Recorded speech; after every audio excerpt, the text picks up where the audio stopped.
Norway, a country that gives you every aspect of natural beauties. Often, people cite it as the land of midnight sun. Some call it the country of mountains, and to some, it's the home of Vikings. But today, we're going to call it something else. The country of electric vehicle revolution. Tons of people visit Norway for its stunning landscapes filled with mountains, glaciers, and fjords. But in the recent past few years, it has also been making a name for itself in the world of electric vehicles. According to the very recent statistics from Norwegian Road Federation, the country has the highest rate of EV adoption globally. Over 82% of new car sales were electric vehicles last year, and this figure rises to more than 90% if we include plug-in hybrids too. Norway is working towards a big goal. By 2025, it wants all new cars to be zero-emission vehicles. The country is doing very well in reaching this goal, and the many electric vehicles on Norwegian roads give us a hint at what transportation might look like in Europe in the future. Compared to 5.9% of new electric cars sold in the US alone in 2022, 2023 saw a tad of rise in the electric car sales of about 7.6%. Even if we talk about the largest car market in the world, China, only 24% of new cars sold in 2023 were electric there. Norway's capital, Oslo, is not just embracing a paradigm shift from diesel cars to electric. In fact, the city is also making its ferries, buses, semi-trucks, and even construction equipment electric. Whereas you're used to seeing any city swarmed with traditional gas stations and parking meters, in Norway, you will see EV chargers replacing them everywhere. Norway has created a quintessential sustainable practice of electric transportation all across the country, with a clear goal to make the entire nation emission-free. Where countries like the USA, China, UK still couldn't raise the bar of EV adoption, how did Norway achieve such a high EV adoption rate, and what can the US learn from it?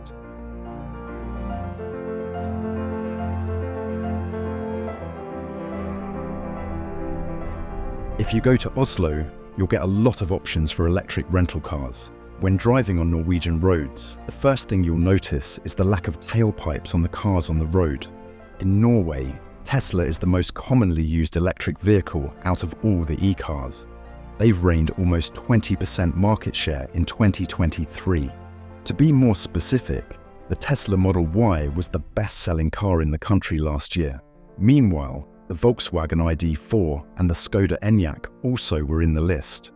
All these vehicles are zero-emission electric cars and can be easily identified by their unique license plates, which start with the letter E. Compared to other states in the US, California leads in electric vehicle adoption. Around 21.5% of new car sales in 2023 were electric. So we can say it's a significant shift towards sustainable transportation. Though this figure has doubled over the past 2 years. However, Norway's progress makes California seem far behind. In Oslo, EV chargers are everywhere. The streets are quiet, no visible fumes. And of course, the air is noticeably cleaner, with around a 20% reduction in local pollution, 155 to 310. Despite the abundance of chargers and growing surge of the sales of EV vehicles, some people in Norway still haven't given up on gas-powered cars. The reasons underpin the financial limitations raised due to limited incentive or no incentives at all, or concerns about the range of electric cars for long trips. Especially those who regularly travel to rural and mountainous areas, range is a great concern. For example, some people use electric cars for day-to-day commute, for gas-powered vehicles like Land Rovers for longer journeys into the mountains that often require a vault-over across those mountains. During those long trips, the range of an electric car might not be enough, and there may be fear about the availability of EV charging stations. Now, for most of the people in Norway, this isn't the first time buying these electric cars. It could be their second or third electric vehicle, and those people who have owned a car since 2012 or 2013 also love electric cars for daily commute. The first choice of Norway's people about electric cars is Tesla. and everyone is happy with their car model.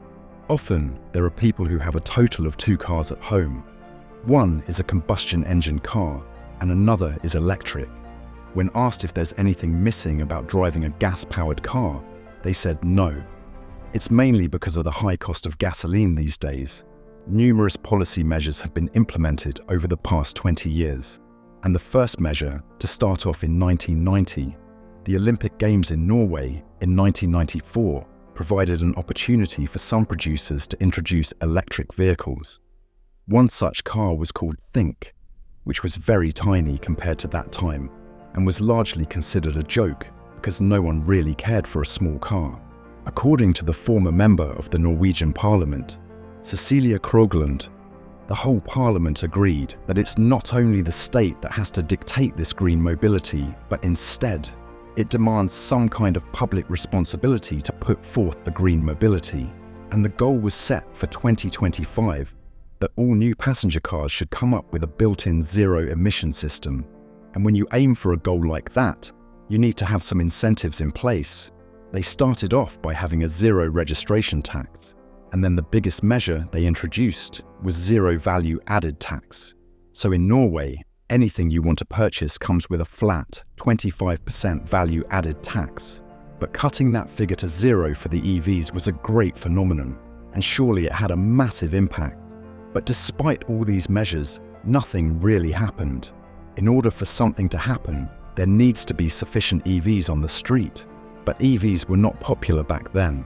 But the moment Tesla and other brands put their feet in the EV market, particularly in Norway, EVs sales began to flourish in the country. Today, in Norway, around 8 out of 10 cars are zero-emission vehicles. The remaining 20% consists of either plug-in hybrids or petrol cars. And this happened only because of the combination between innovative policies and incentives that have made EVs more appealing and affordable for consumers. Peter Hauneland, Assistant Secretary General of the Norwegian EV Association, stated that these policies impose high taxes on polluting cars, while getting zero-emission vehicles out of tax so that the Norwegian people develop a penchant for the EVs for their ability to release no emission at all. This makes EVs either cheaper or similarly priced compared to traditional petrol or diesel cars. The government offers discounts for EV owners on toll roads, free parking in some cities, and allows them to use bus lanes. And these are the popular incentives for EV owners. The Norwegian EV Association was established in 1995 with an objective to assist consumers who had been used to driving traditional diesel cars to transition to electric vehicles for the first time. This association currently has over 50 employees and a dedicated call center to help new EV owners understand how subsidies work at the time of purchasing a new car and the entire purchasing process. According to experts, the rationale of implementing these EVs into the city was due to their affordable pricing range and cheaper operational costs than the diesel price. This accessibility and affordability play an important role in encouraging widespread adoption of EVs as a sustainable transportation option. While many consider it a great success, some unexpected outcomes have arisen also. For instance, more people are drawn into their personal EVs instead of taking public transportation. To bring parity among both transport systems, local adjustments in the pricing of public transport happen to remain competitive with zero-emission vehicles. Well, the funding for these incentives basically come from public spending, and a specific portion is allocated from the state budget too. The government spends a lot on these incentives, about 40 billion Norwegian krone each year. So far, they've spent around 20 billion, and they continue to spend about 4 billion Norwegian krone every year.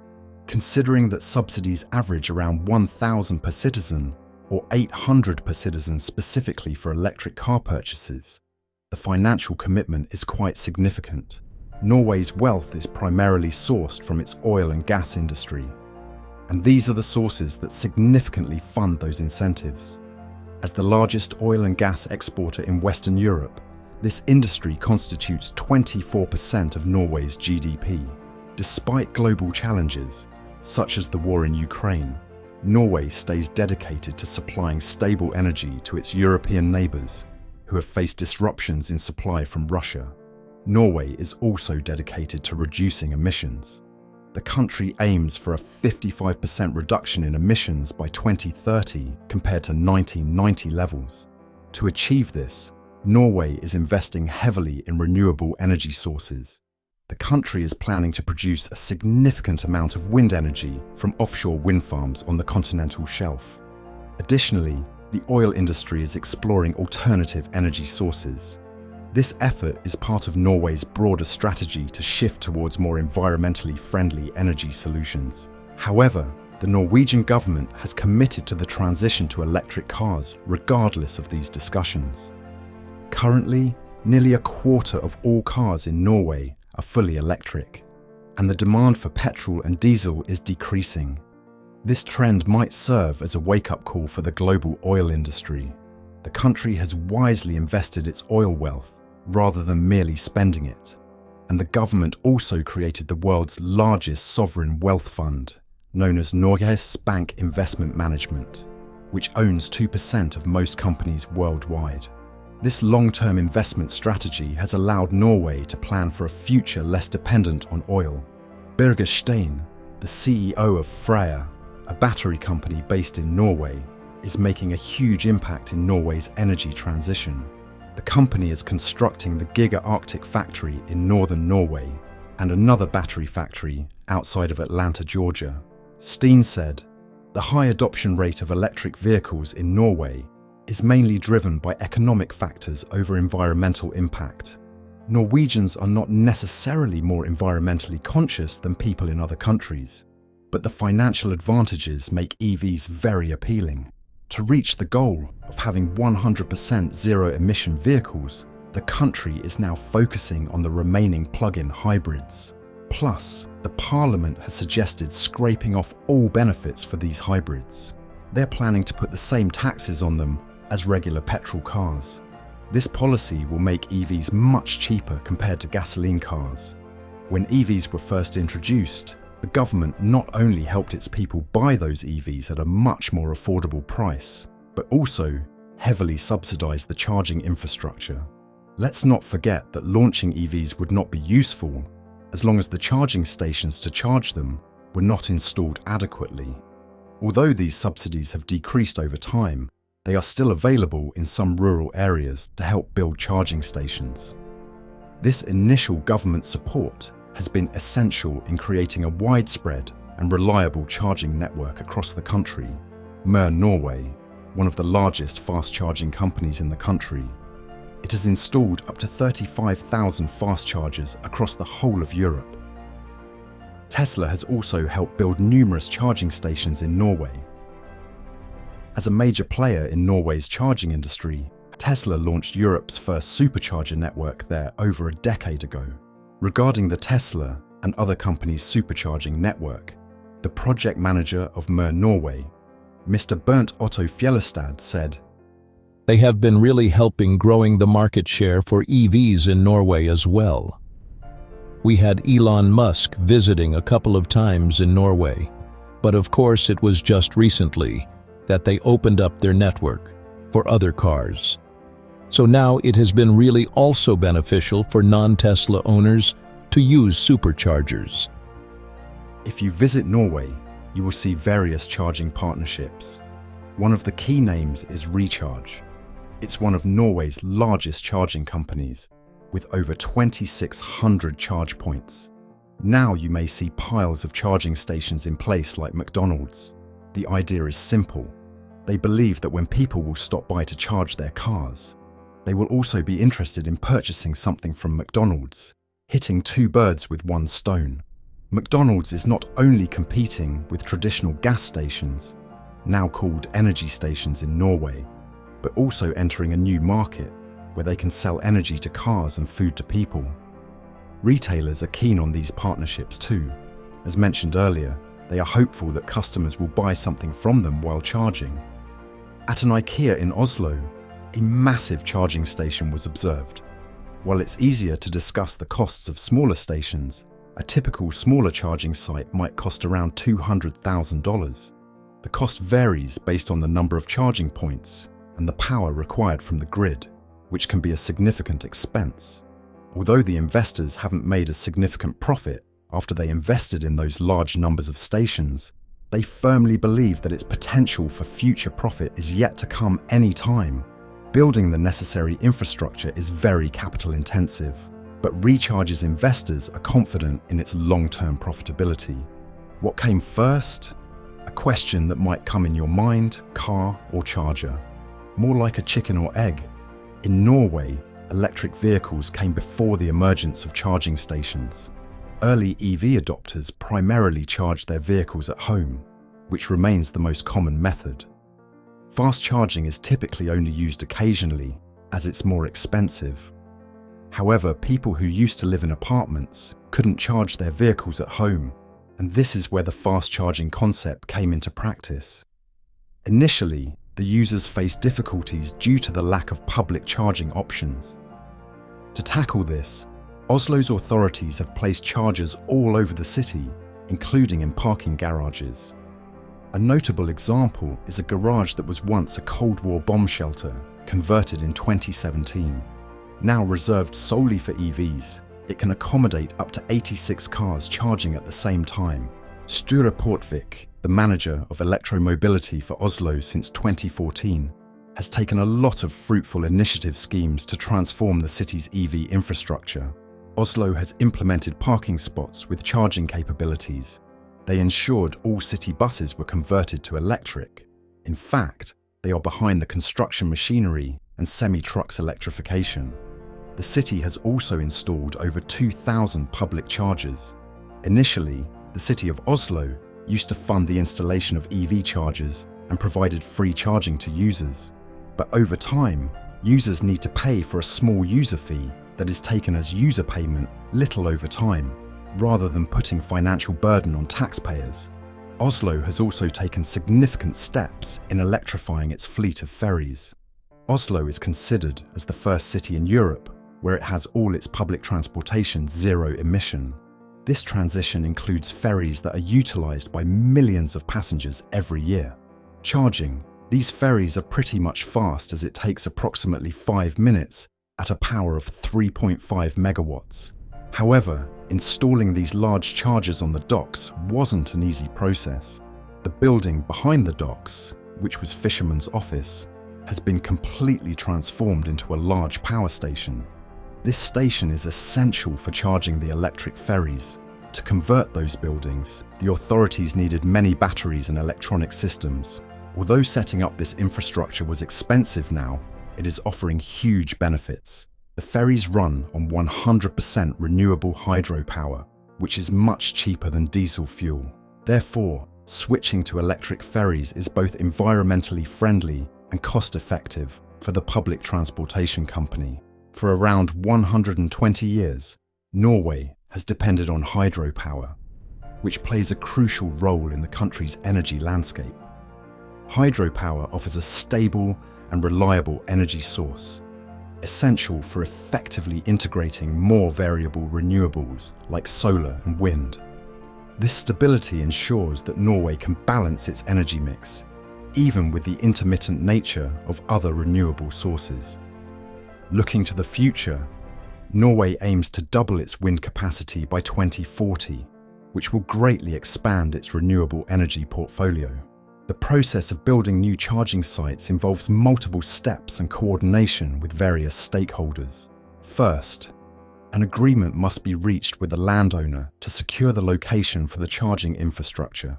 Additionally, they need to take approval from relevant authorities. One of the significant challenges was that the area where those electrical infrastructure is planned to set up was already quite overloaded with other electrical infrastructure. This makes it increasingly difficult to obtain the necessary electricity to power new charging stations. Despite these challenges, grid companies are actively working alongside developers to find the best solutions to meet these demands. As the demand for electricity rises, especially with the growing adoption of electric vehicles and other renewable energy technologies, grid companies will require additional investments. Securing grid connections hasn't been a major issue so far, but it's expected to become more difficult in the future. To support the growing demand for electricity, the electrical infrastructure definitely needs to be upgraded. This will require continuous cooperation and investment from all parties involved. In Norway, gas stations are also recognizing the benefits of installing electric vehicle chargers. Circle K is one of the big, fast-charging companies in Norway, and also the biggest gasoline chain in Norway. Interestingly, the primary profit for gas stations doesn't come from fuel sales, but from their convenience stores that sell food, coffee, and drinks. This business model aligns well with EV charging, because charging an electric vehicle takes longer than filling a gas tank. Customers stay there for at least 20 to 30 minutes. It means they will get more free time and make more purchases. For example, Certus operates an ESSO station where they split the costs and revenues from the chargers equally. Gas stations are making these changes because fuel demand from passenger cars in Norway has dropped by over 20% since 2016. To attract customers, they are installing fast chargers. They hope that while customers charge their cars, they will go inside, buy food, and increase the profit margins.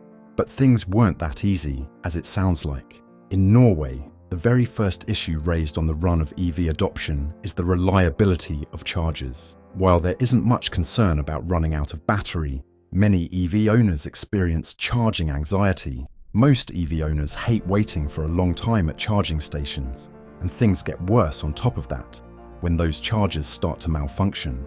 Although these issues are less common now as the market has matured, they still occur occasionally. The complexity of payment systems lead to more problems for the charge takers. Each charging company prefers its own app and payment method, which makes it hard for the people to decide which one to use.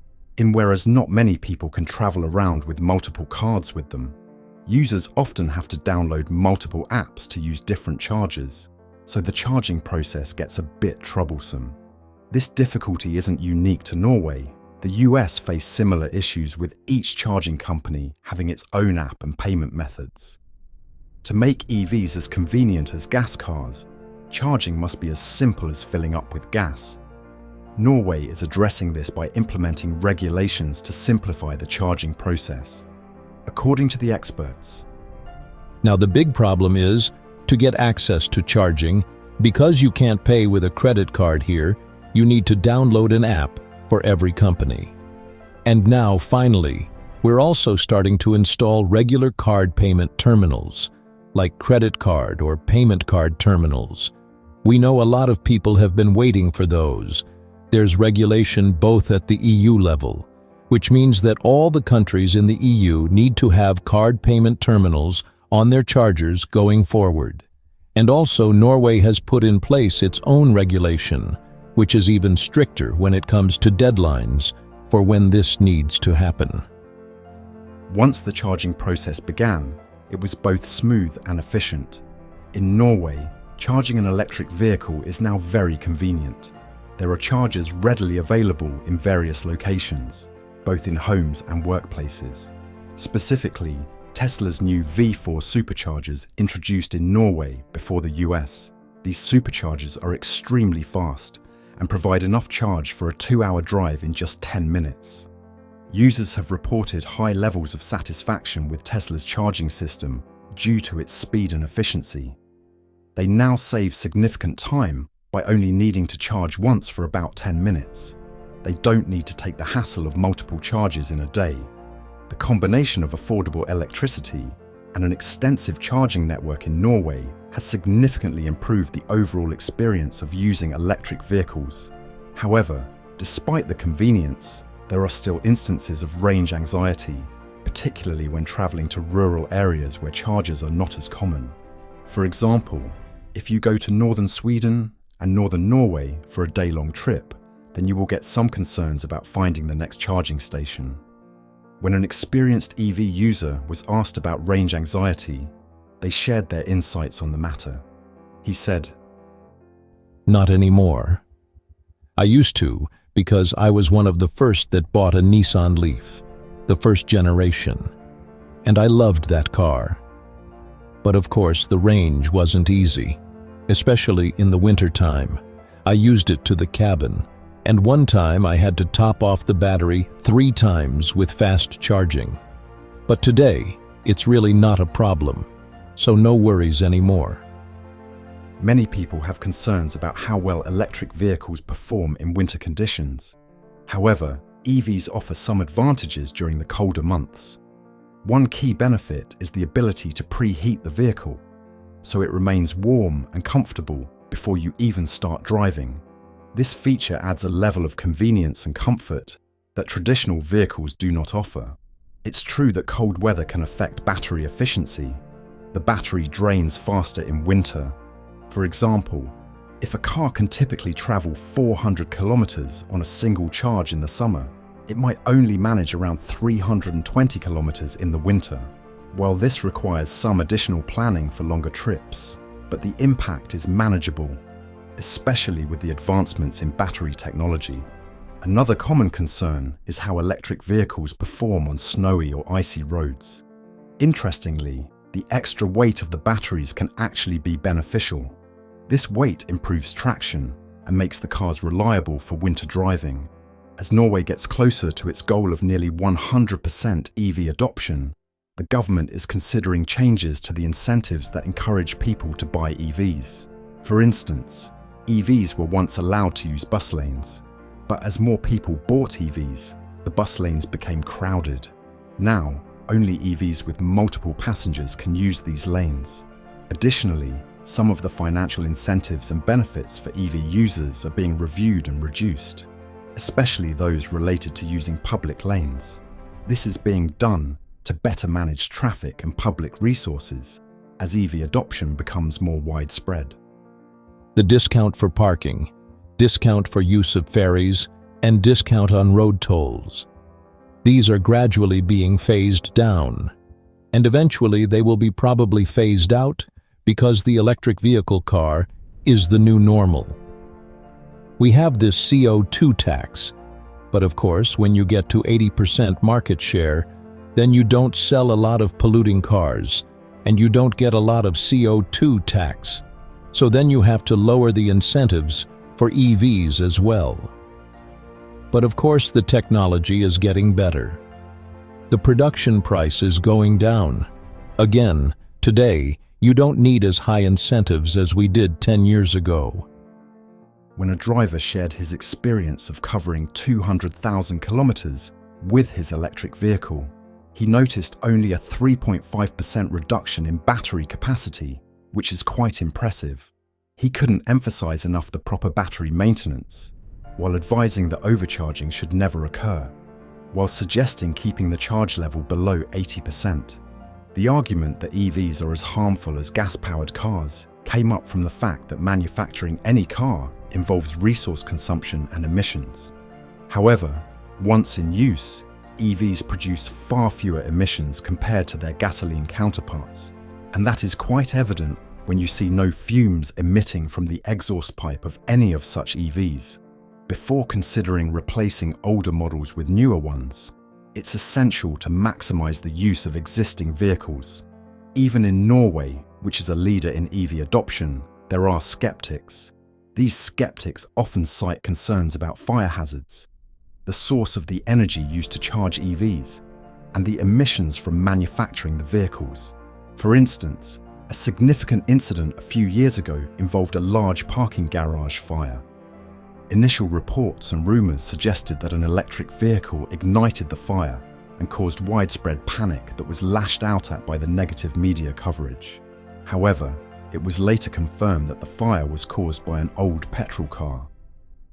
Despite several EVs being in the vicinity, the fire did not spread to their batteries. This incident debunked those myths and refuted misconceptions about EVs, even in a country with a high rate of adoption. In terms of fire safety, while EV fires can burn for an extended period, they do not pose the same explosion risks as gasoline car fires. The unique characteristics of EV fires mean they require different handling and safety measures, but they are not inherently more dangerous. The reduced emissions, lower operating costs, and improved technology make EVs a practical and environmentally friendly choice. As Norway moves closer to achieving nearly 100% EV adoption, there are ongoing discussions about adjusting incentives and benefits. Initially, EV drivers had access to bus lanes, but as more people switched to EVs, these lanes became congested. Now, only EV carpools are allowed to use the bus lanes. Similarly, some subsidies and benefits for EV users are being reconsidered to better manage traffic flow and public resources. When the experts were asked if they miss anything about having a gas-powered car, they simply said, "Not really. They've been driving electric cars for years now, and there's no going back, and they are definitely not going to get a gas-powered car again." It is sadly true that there are challenges and skeptics, just like anything, when they are newly launched or adapted. The early adoption toward electric vehicles in Norway is undoubtedly a well-thought plan, aimed at balancing environmental benefits with practical considerations.